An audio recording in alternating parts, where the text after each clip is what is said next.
اعوذ باللہ من الشیطان الرجیم، بسم اللہ الرحمن الرحیم۔ تمام دیکھنے سننے والے ناظرین کو، سامعین کو میری جانب سے السلام علیکم، آداب۔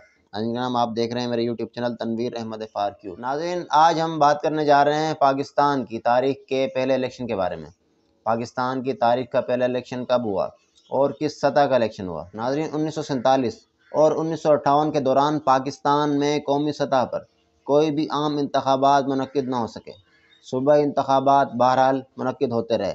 مغربی پاکستان میں منعقد ہونے والے صوبائی انتخابات کو شدید تنقید کا نشانہ بنایا جاتا رہا۔ پاکستان میں پہلے عام انتخابات صوبہ پنجاب میں مارچ 1951 میں منعقد ہوئے۔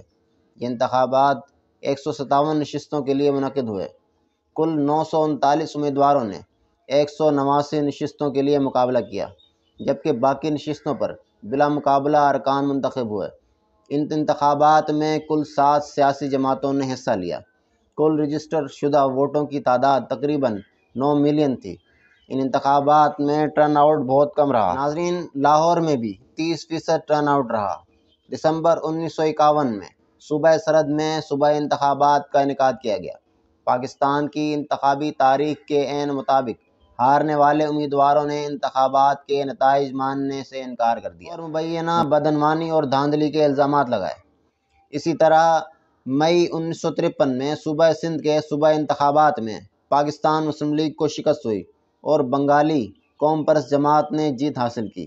انتخابات میں بھی بدعنوانی اور دھاندلی کے الزامات لگائے۔ پاکستان کی تاریخ کے پہلے انتخابات سے ہی بدعنوانی اور دھاندلی کے الزامات لگتے رہے اور یہ پاکستان کی تاریخ میں لکھا جاتا رہا۔ ناظرین آج کے لیے اتنا ہی۔ اگر ویڈیو پسند آئی تو لائک کریں، شیئر کریں، کمنٹ کریں اور چینل کو اگر سبسکرائب نہیں کیا تو سبسکرائب کر لیں۔ اللہ حافظ و ناصر۔